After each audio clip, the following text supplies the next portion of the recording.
Hello, everyone. Good morning and or good afternoon or good evening, depending upon what time you are looking at this video. My name is Dr. Wells. The full name shows up in my email address, so Allison Applebaum Wells. It's a big, long email address, but talking is a lot simpler, so just Dr. Wells will do the trick. And I'll talk more about our communications later. First of all, this is my first time to teach an online anytime course, so I don't know who you are, I don't know what you look like, and in a lot of the other online classes I've been teaching, people don't have their cameras on, so it's different in a lot of ways. Hopefully, though, the nice thing about this is you're still going to get to listen to some beautiful music, you're still going to get to learn about where that music comes from and why it sounds the way it does. And what a lot of people have found also is during this period of time, a class where you get to just relax for a while and part of your homework is listening to music. It's actually very helpful to a lot of people. So anyway, this is our second start class of music appreciation. So it does mean that we've got to get this amount of music squeezed into this number of weeks.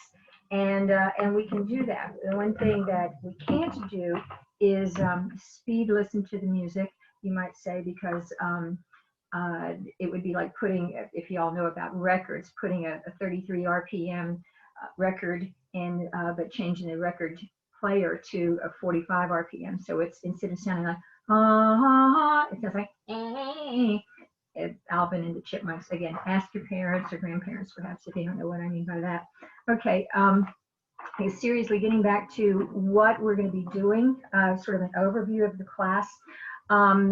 First of all, music appreciation. Probably you have some notion of what this is about. There's also a class in art appreciation. I'm not remembering what other kind of appreciation classes that they are. But appreciation, I want to talk about that word because oftentimes we say, oh, thank you for giving me this $100 bill. I really appreciate that. And we're expressing gratitude. But there's a whole other meaning for the word appreciation. And literally, it basically means, in this other context, it means understanding. And you might have heard people say, oh, I really appreciate your situation. Maybe you've heard that or not, but it means I sympathize, I share the same feelings, I understand what you're going through. So now we're not talking about music appreciation means sympathizing with the sad people or anything like that. So anyway, here's some other aspects of the word appreciation. Like I said, it could mean gratitude, such as I appreciate the wonderful dinner you bought me. It can also mean a full understanding of something, and that's really going to be the avenue that we go through as well. But there's another one that I had almost forgotten about, another meaning of appreciation. In case you own a house, maybe you do, or your family owns a house, and for whatever reason you've decided to move and you want to sell your house, and you get a realtor to come and approximate what the value of the house is.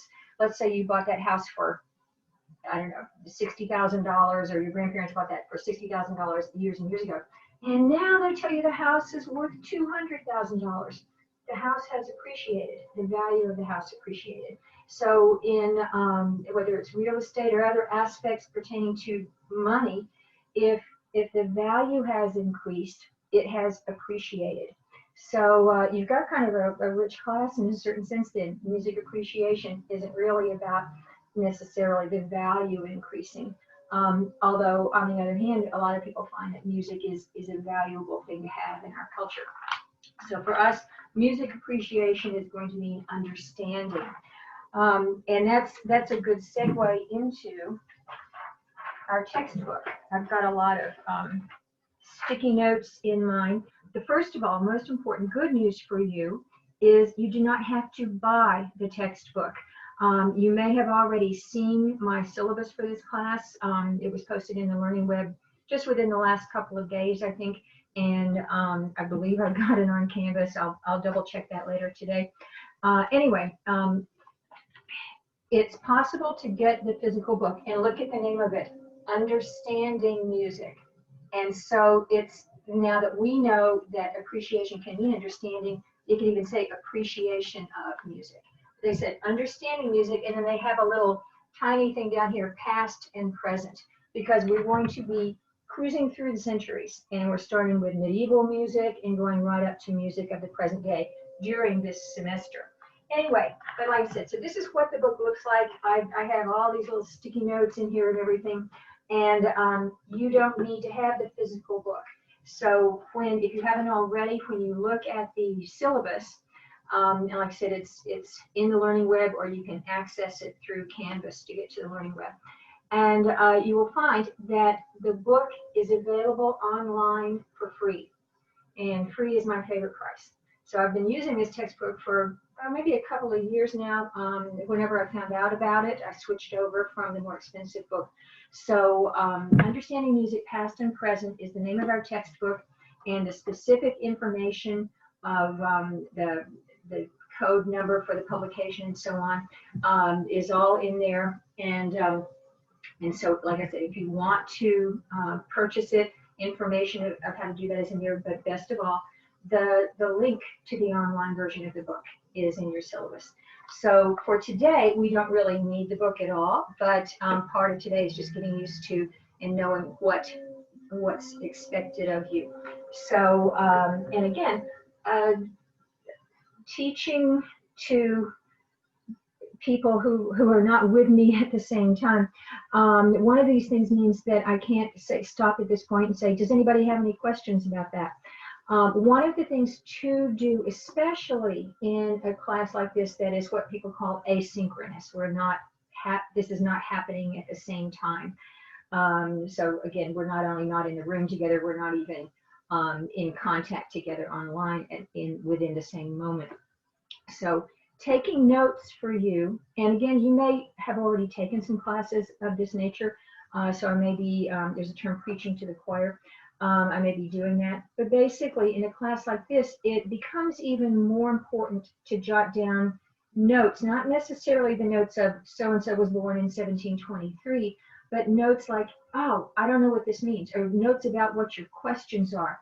One of the things that I've always done, because I was a student for years and years and years before I became a professor. Although, well, I was lucky. I started teaching during my freshman year of college. I got a job teaching music at a music store, and so fortunately for me, I've been learning the stuff I need to learn while also learning how to teach it and developing that. But and watch out about me. I'm going to lose my train of thought whether this is an in-person class or not. And it just happened. So whatever I was going to say and right up here disappeared, and I can't ask you because this isn't in real time. It'll come back to me, the thing that I was going to say. So, and most of the time I do actually have these cute little notes to help me stay on track or get back on track. Okay, so the overview of the course is that we will be learning about the composers from the medieval era to the present.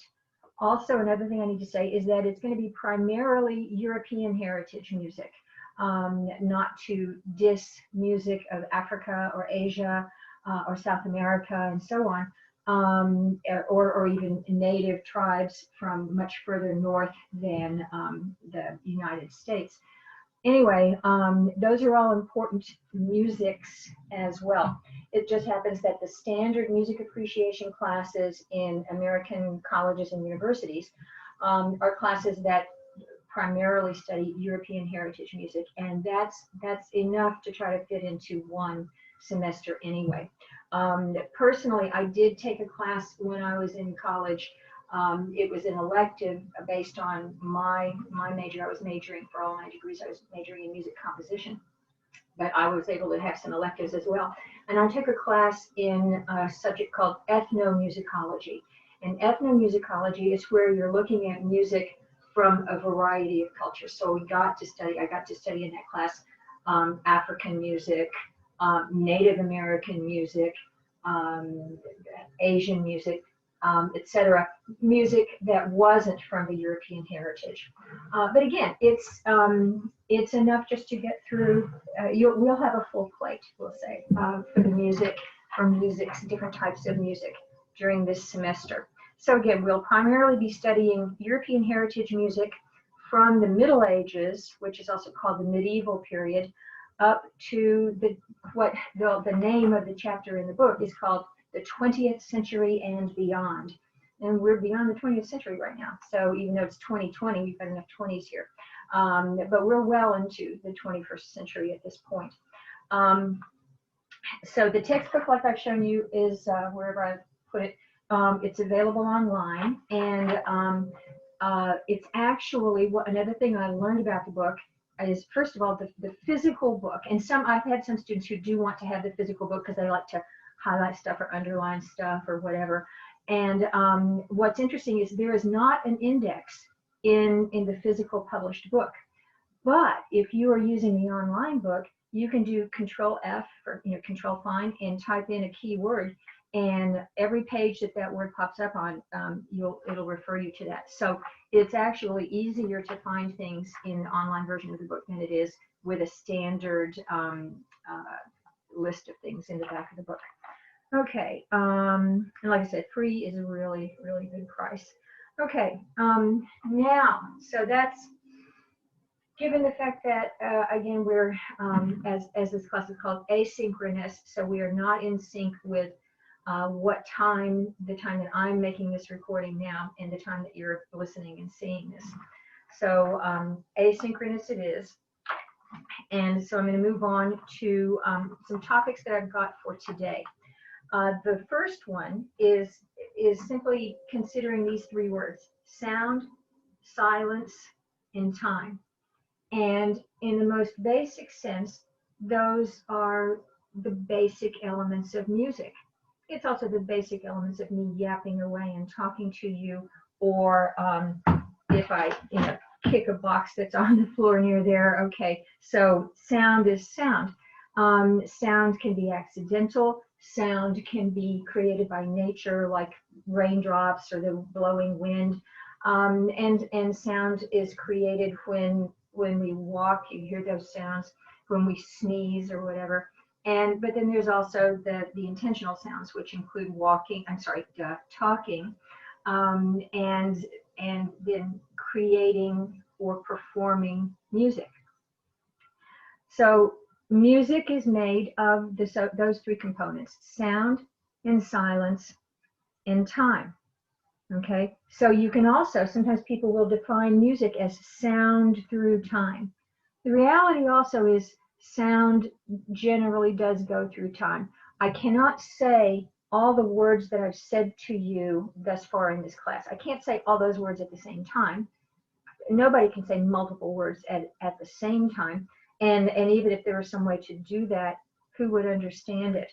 So even talking is sound through time. So, but those are the components of music as well, in the most basic sense. Here's another thing about music. Music doesn't have to be pretty. If you think about it, I don't know if any of you like to go to scary movies. I don't, but sometimes there's scary things on TV or something. And what I wouldn't mind doing, because I think I might have already mentioned to you, my degrees are actually all in music composition. If I had the opportunity to write music for a scary movie, I would love to do that. I've got an instrument over here, which you can't see, but I'm going to play something that's kind of gnarly. That was not pretty, okay? And it was just a cluster, and literally we call that a tone cluster. It was just a cluster of notes. Here's something that's a little bit more lovely, okay? And if I play a little bit softer and more gently, yeah, we can say, oh, well, that's pretty, that's music. And somebody else might say, well, that's not music. Now, maybe this is music also, where the bad guy came in and the movie music changes and so on. So music doesn't have to be pretty. We generally think of music as something that's pleasant. And, maybe you've had a rough day and you just want to sit down and listen to some music. And probably you're going to find your favorite pieces, whatever they are. And you're probably not going to go, and go to those kinds of pieces unless you're like really mad and you want to get that out of your system. And so you listen to that. So music has great variety. You can have only one instrument playing or only one person singing, or you can have the Mormon Tabernacle Choir with hundreds of people singing or a giant orchestra. Neither of those things are happening a lot right now with the current situations going on, but there are recordings and videos, and this class is going to be loaded as we go through the semester. This class will be loaded with videos of musical performances to watch. Okay, so we've got sound, sorry, here's my sound and silence and time. And those are the most basic components of music. One little question is for you to think about. Obviously, you can't answer me in real time, but consider this. Is there really silence? Okay, you may not hear anything else because I'm speaking into a little tiny microphone in my computer. So when I shut my mouth and stop talking, from my end, there was probably complete silence for you. But on your end, you may hear somebody else in your house or your apartment. You may hear traffic going by. You may hear the air conditioner going. My air conditioning isn't going right now, but you might have even heard mine if it were. Anyway, we have, especially in our modern times, we have a whole lot of background noise in our environment that we just disregard. So if there is traffic going by, if you hear cars out on the street near where you live, you're not concerned, what's that noise? Okay. So there's that background noise. Like I said, there's air conditioning noise. Sometimes if you have, which I don't mean here, but fluorescent lights sometimes put off some sound as well. So we have the ability to discern what we want to listen to and what we want to disregard. And it's interesting that we are able to do that. So as you listen to music, it might be sort of the other way around. A lot of people listen to music while they do their homework. I can't. I've never been able to, because as a music major, and I actually, it's my music heritage goes back further. My father was a professional musician, and when I was an infant, my father played the viola. Well, that'll be an instrument we might mention later on, or we will. He played the viola professionally. He had degrees in music and so on. And when I was an infant, he and another musician that was a friend of his decided to open up a piano store, and they were the co-owners of a piano store. And I literally learned to crawl and to walk in that store because I was the first child in the family. So my mom was the sort of volunteer secretary for the business. And so my earliest sounds are sounds of a piano being tuned. A lot of people hate that sound. And to me, it's a wonderful, precious sound from my childhood. So we're all going to have, not everybody is learns to crawl and walk in a piano store. It may be, for example, that you come from a family of amazing chefs. I can't cook worth beans. So we have heritages that we get from family members or friends through the years, but we can also pick up some things. So anyway, coming back to this, music doesn't have to be pretty. You might want to write, or like, I might get the opportunity to write music for a scene in a movie, or I've written a couple of operas, and in one of them there's a terrible fight that takes place, and the music is not pretty at that point. Okay, enough of that. But again, please do, since you don't have, these would be times when I would stop and say, does anybody have any comments about that? Or did anybody else grow up around music and it became part of your life? Or did anybody sign up accidentally for this class and you actually hate music? You thought you were getting art appreciation. So none of those things, none of those little conversations can happen in real time in a class like this. But again, and we'll be establishing ways. One of the things we will be doing is enable you guys to have conversations with each other, and then to have conversations that I'm a party to. So we'll fiddle with that as well. With my classes where I actually can interact with the students during class, the online part of the communications isn't quite as necessary. Anyway, okay, so like I said, music doesn't have to be pretty, and that's an important thing to remember. Music can be pretty, and music can, for a lot of people, it's helping people feel better during this ridiculous, horrible time that we're going through. Now, different aspect of music. Instrument families. And the book does discuss this, and this is the order that they're in. But go ahead and do, as I'm mentioning these, do write down these families. The first family is strings. I'll talk about that in a minute, but just write down the word strings and leave a little space for extra notes. The next one is woodwinds. So Woodwinds. And again, I know that some of you probably know perfectly well what those instruments are. The next one is brass, like the metal brass, B-R-A-S-S. The next one is percussion. So percussion includes drums. Percussion includes, let me see what I've got here. Yeah, I've got several different kinds of drumsticks and stuff here. Percussion includes this thing right here. Okay, so that's a cymbal. And if I hit it there, that's what it sounds like. If I hit it here, okay, so if I'm hitting it closer, it's a very different kind of sound. Okay, so percussion instruments are generally things that have an attack at the beginning of the sound, and the sound dies away fairly quickly. I've got another percussion machine, and it's not a machine, a percussion instrument that's below this. You can't see it, but I think you're going to know what it is.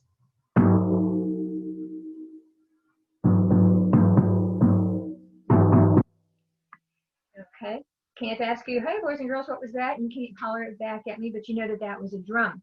Now I was using this, it's called a mallet. This is what I was using on the cymbal, and I'm using this on the drum. Okay, now this is a drumstick, and so it's got wood right there we go, right here, and you're going to hear a different sound. Same drum, different sound. I'm going to go back and forth between a drumstick and the mallet. You can also call this a mallet.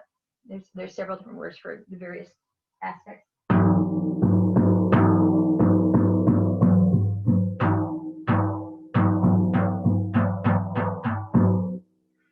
Okay, so hopefully you heard a difference. When I used the drumstick, it was more of a tongue, a little bit of a sharper, you might say, or more pronounced attack of the sound.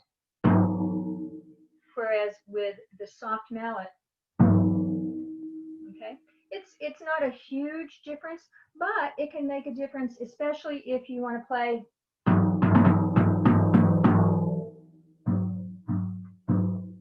Okay, have some difference there.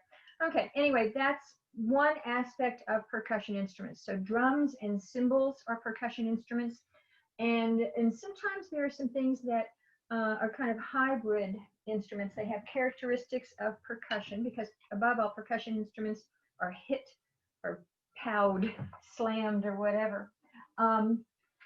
Anyway, we've got two more after percussion. So first of all, here are the four that I've mentioned: strings, woodwinds, brass, and percussion.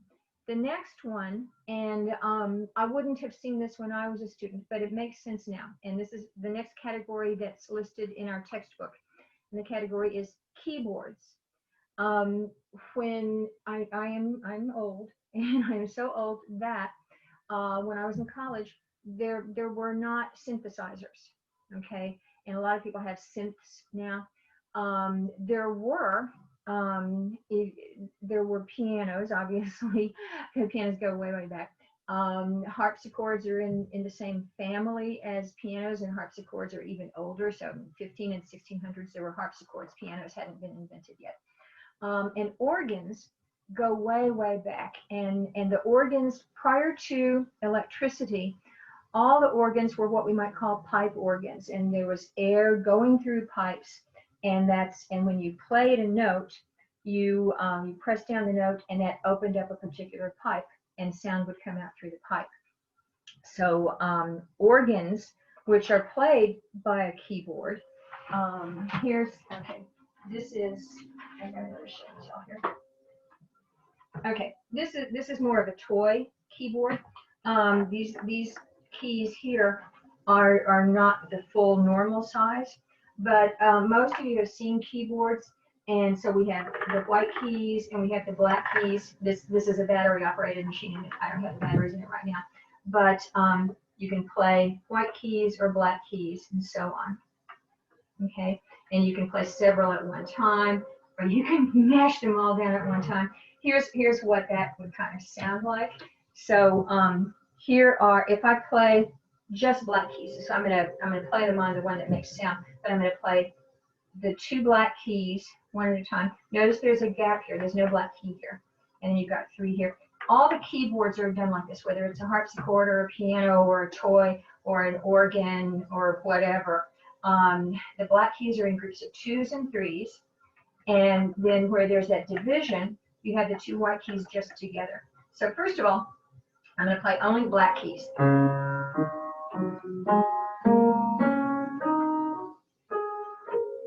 So, da da da da da.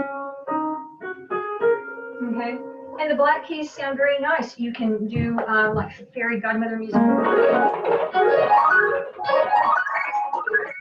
Okay, and I'm just strumming, so I'm only playing the black keys. The white keys, if I play them all at one time, it's kind of a mishmash. Okay, but you might need mishmash in your music. So again, music doesn't have to be always pretty, because again, if you're writing maybe clown music, okay, you might want funny sounds like that. Anyway, so we'll be learning more about the keyboard instruments, but whether they are real pianos, I do have one downstairs, but I bring it up here. We've also got, my husband teaches at HCC as well, so he's got his teaching studio downstairs because he needs a bigger board than I need, and he teaches audio electronics, and so he has to write all these equations and stuff like that on his board. So anyway, his teaching studio is downstairs where the real piano is. And but as it turns out, for what I teach in a class like this, I'm fine with the toy and the real electronic keyboard over here. Okay, so that has to do with it has to do a lot with European heritage culture as well, because those are the kinds of notes that we have. There are other cultures, other civilizations, we can say, which have notes that are in between ours. If you've heard music where people sing,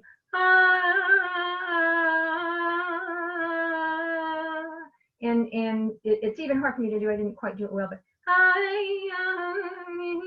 those types of sounds where, and they're singing the notes that are in between the notes that we have. Here's one other thing. Okay, this note, that's an A, and there are some people who have what's called perfect pitch. It doesn't mean they're necessarily perfect people, but it means if they hear that, they, oh, that's an A. Okay, here's an A. This particular A is the one that if you do hear an orchestra tuning up, or if you were in orchestra in middle school or high school or something, somebody would play an A, or maybe the teacher would have some a machine that would play the exact A, and then everybody would tune, all the string instruments would tune, they all have A strings, they would tune their A strings to that and then tune the rest of their notes from there. This particular A is the A that's higher than middle C. If you've heard of middle C, that's middle C. It's easy for me to sing. It's reasonably easy for men to sing, but it's a high note for them. But middle C is sort of in the middle of the human voice range. I can sing to C an octave higher. I can sing to C an octave lower than middle C. You don't want to hear me sing that one.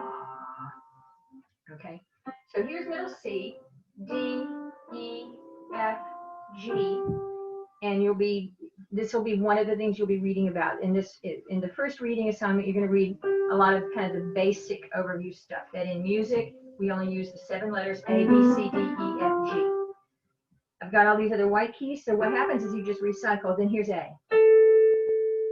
Okay, now here's A, B, C. I'm going to start on this C, C, like go, my dear, C, D,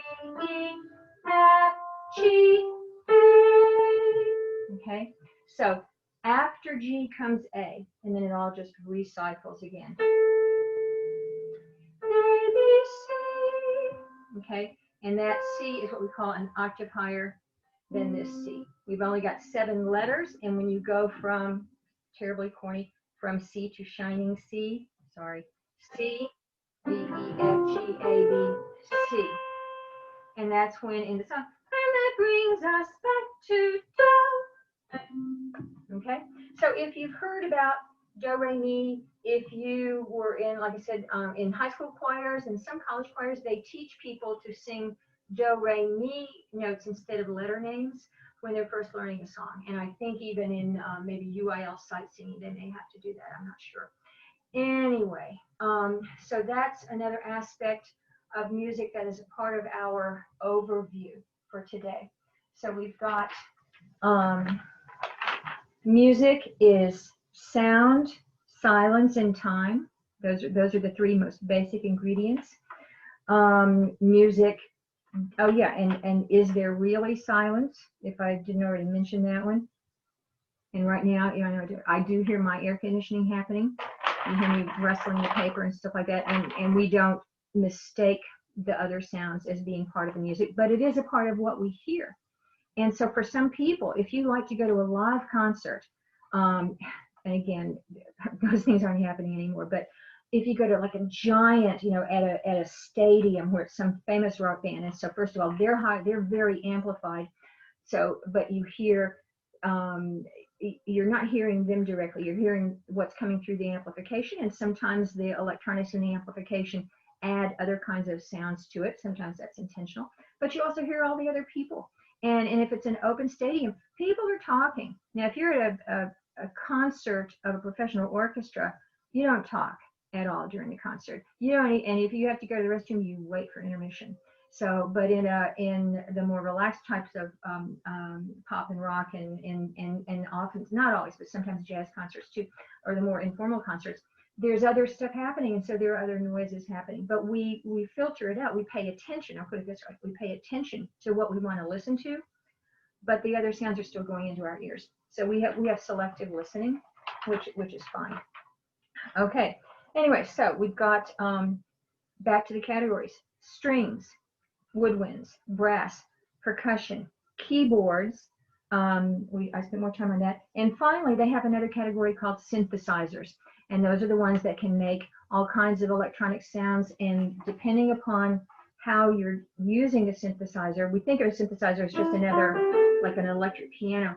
But the synthesizers, when I first learned, was studying how to use synthesizers, the keyboard was extra. We were using the machinery and we were attaching things so that you could filter out some of the aspects of the sound. We're not going to talk about that a lot in this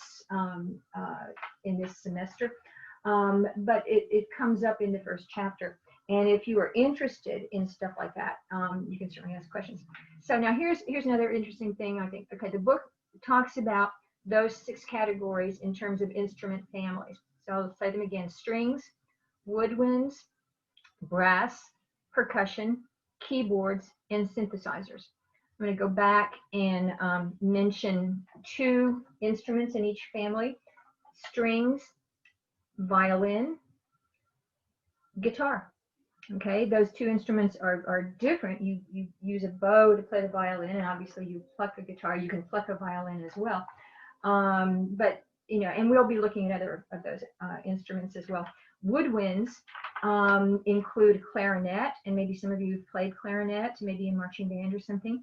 A bassoon is a woodwind. And then what's kind of funny is a flute, which is generally, it's made of metal. And in fact, you can have one that's made of silver or something. The flute is metal, but it's in the woodwind family because historically, going way, way back, they would carve out a thin branch of a tree or something, put holes in it, and play from that. The brass instruments are not all made of brass, but well, I'm getting the cart before the horse. The brass instruments include trumpets and trombones, and so you can tell those are made of brass or some other metal. However, with tubas, the big tuba is, and hold it on your lap, and you're going to see some pictures of these as we go on, not today though. But the tuba, if you're sitting in an orchestra or a concert band, so you're not marching, you can hold this tuba sort of onto your lap, and it's this big monstrosity. It's like you've got an adult sitting on your lap. If you are marching, and you've probably seen these things, and people will call them tubas, but they're actually called sousaphones.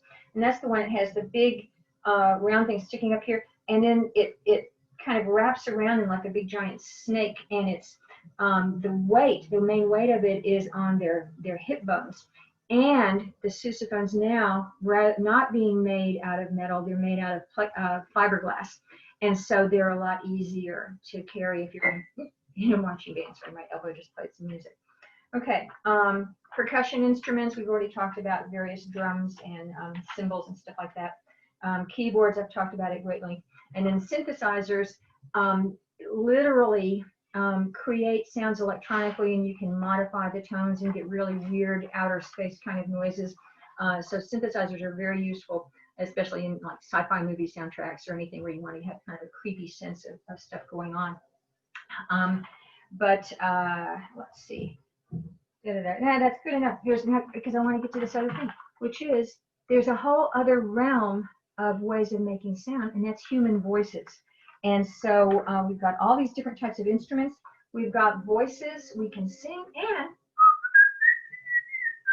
people can. That's a silly old song, but we can whistle. Not everybody whistles well. I don't whistle great, but we can make music even if we don't have an instrument, because we can sing and we can whistle. Okay, assignments between now and the next class. But first, when is the next class? Okay, this is, so I'm going to stop and talk about this. I'm going to be making these videos or sending out these videos, and I'll put it this way, this is my intention, and I think this is going to work. I will be creating and sending out a video to you on Mondays and Thursdays. And so that's already a little bit weird, because when you're taking regular classes here at HCC and most colleges, you're either taking Monday, Wednesday classes or Tuesday, Thursday classes, or you might have classes that are just once a week. But what I've decided to do is spread it out a little bit more so that you don't just have that fast turnaround. You want to listen to all this music, you got to read whatever assignment from the book, and you got to do it by Wednesday, because then the next assignment comes at you. So what I'm going to be doing is I'll be recording these video lessons and sending them to you on Mondays and Thursdays, and that's my plan. So you have a little bit bigger time between the first and second lesson of each week, and I think that'll help. And then you still have a pretty good amount of time until the following week. Okay, so Mondays and Thursdays, that's when I will present or post or upload or whatever you want to call it, these.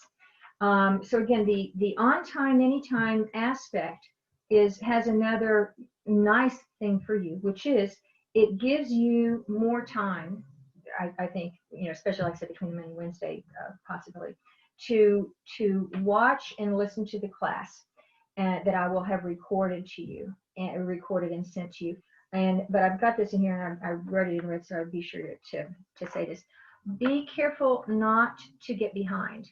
I've still got a lot of learning curves, and what I've seen is that the students, because I'm old, I guess, the students are all seeming to understand how to use all this Canvas stuff and Zoom stuff and everything better than I do. But you know, I'm learning as I go.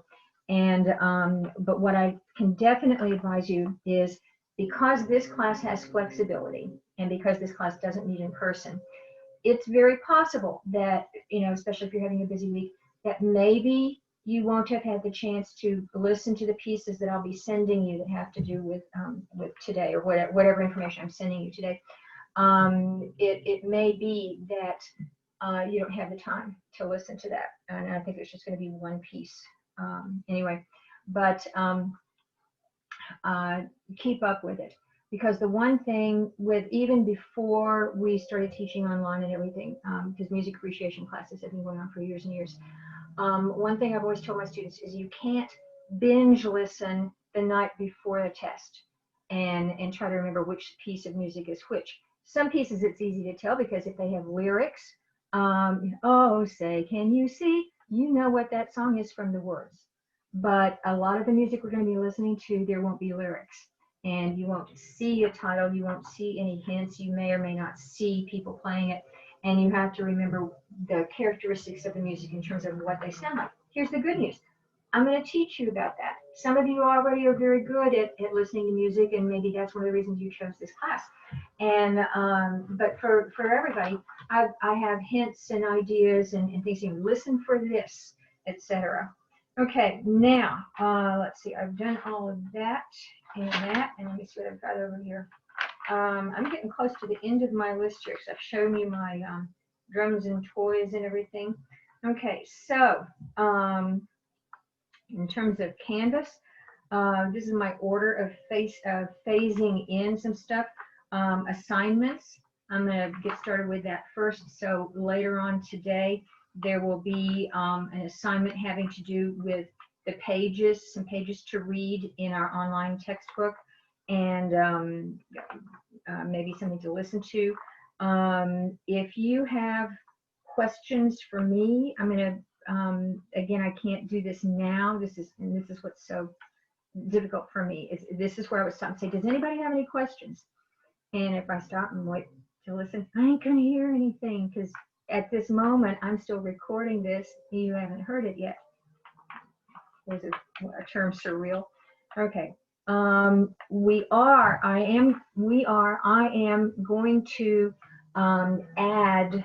I don't think I've opened that up yet, but probably a lot of you have already maybe had some regular start classes, and you're pretty Canvas savvy already. I'm going to open up discussions.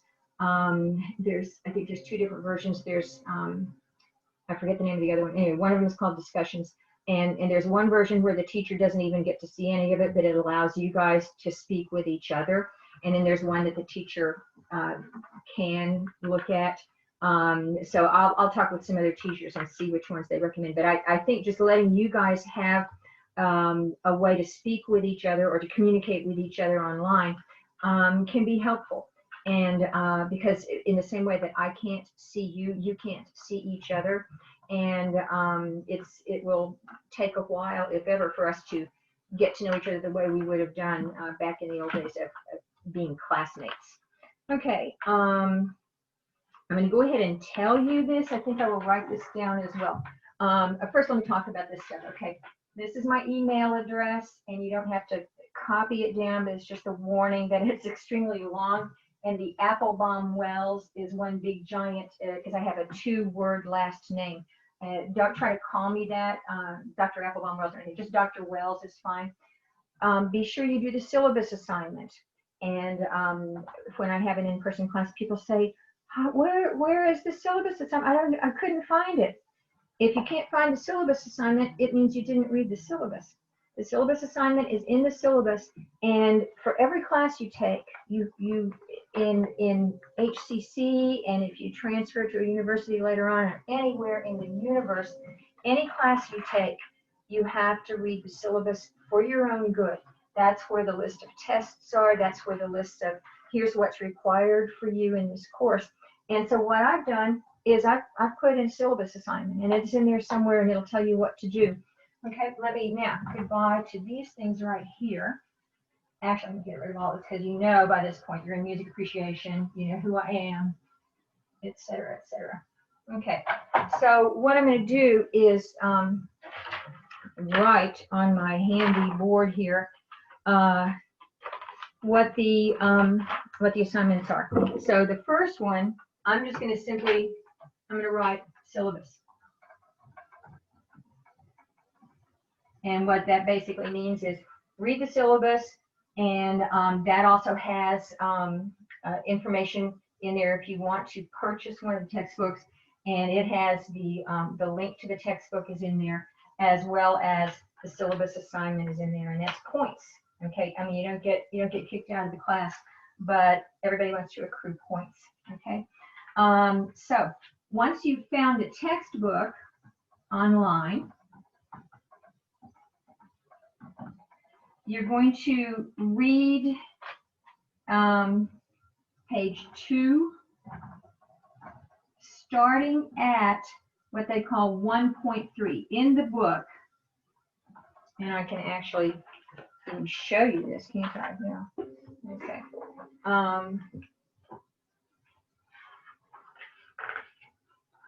Ta-da. Okay. I don't know if you can see this or not. Anyway, so this may be silly. Okay, anyway, this is the page number here, and this is that section 1.3. So you're going to start reading there. All the stuff before that is a whole lot of vocab, and I'm not going to make you have some kind of murderous 40-word vocab test or anything like that. So that's just for your reference to go back and look at. All right, so I'm pretty nice about limiting the reading. You're always welcome to read more than I require. Okay, so I've tried to keep it down to as little as possible because I'm assuming that we're all sort of busy these days. Okay, so 1 point. Let me see what I've got here. Okay, yeah. And then also, sorry, I'm changing colors here. Okay, you're going to start here, and you're going to read through page 7 at the 1.3.4. Okay, so this 1.3 and 1.3.4, that's just the way the book does its divisions of the different sections. So once you look at it, it'll be easy to find these things. And I'm there to myself, I need to write it bigger next time. Okay, and let's see. The next section is you're going to read about. So I'm going to move this stuff and write it up here. Okay, so the syllabus assignment is still there, even though I erased it. Okay, and so coming from down here to up here, this is more reading. This is about the different types of instruments. So we've mentioned the different types already, and I'm just going to put insts like that. And that is on page 10. And you're going to start on page 10 at 1.5.2, and you'll read that starting from that point through page 12. Okay, so now that I've got this all written up, I'll read it so it's somewhat more understandable. So the textbook assignment actually starts here.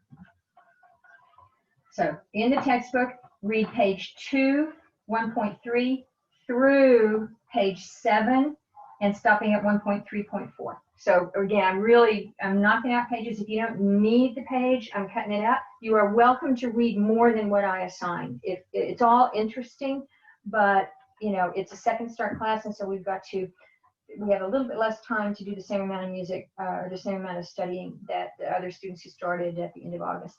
No big deal. Okay, and then come up here. And so this is about the different types of instruments, and that's where I was talking about the instrument families. Okay, and again, I'm wanting to say, does anybody have any questions? And maybe you do. And if you do, please email me. I can't think of other questions. Also, if I'm not ashamed to ask this, if any of you has already been taking an online anytime class that maybe started at the beginning of the semester, or you're starting another some other faculty members online anytime class this week, if that teacher, if that professor has any amazing ideas that work well, let me know. This is new for all of us, and hopefully things will go well. But above all, like I said, email me. The great thing about email is that it doesn't wake anybody up in the middle of the night. Well, hopefully. Anyway, I will get back to you as early as I can. on an email, and let's see. If you send me a message through Canvas, I receive it as an email. So whichever is better for you. And I don't think I have any other things right now to say. But oh yeah, okay, yeah, very important one. I knew there was something else. I've got office hours, and they're called virtual office hours. So I'm not driving to the campus and sitting in my office. My virtual office hours. It's 1 hour on Mondays and one on I don't think that one's right. Yeah, it is Mondays and uh, okay. This is Mondays and Wednesdays. So I'll double check. That's what I've got on your syllabus now. Yeah, maybe that is right. And I'll double check this. If it's wrong, I'll send you otherwise. Okay. My Monday virtual office hour is from 4 to 5 p.m. and my other office hour is 10:30 a.m. to 11:30 a.m. and that is on Thursdays. Yeah, I think I've got this written down on Wednesdays. Okay, actually, so I will have to sorry, we have magical bells in our house.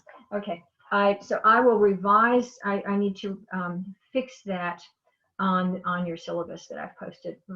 Okay, so a great way to end the class today. Have a wonderful day, or if you're looking at this in the evening, have a wonderful evening. And I will see you again on Thursday, which is when I will create and post the next class session. And hopefully I will hear from you between now and then, particularly if you had any problems with this way of doing a class, or if you have any questions, basically anything that you need to ask me about, please do. Don't include that with your syllabus assignments. And I will also, the next thing I'm going to do after I get off of this recording is that I will look for and make sure I've got the correct info and revise the syllabus as needed. So hopefully, and I'll even put on there what the syllabus says currently. Yeah, it looks more or less like that. I wrote some stuff on it, so I'll put on there a revised date or something, so you'll know, or I'll email you. Whatever. Okay, I'm going to stop talking because this is not getting any better. So thank you very much for attending this class and putting up with me. I'm in my learning curve about how to do all this Canvas stuff, and but I know I can help you with your learning curve about music. And so we're kind of all in this together. So have a wonderful day, and I'll see you on Thursday. Goodbye.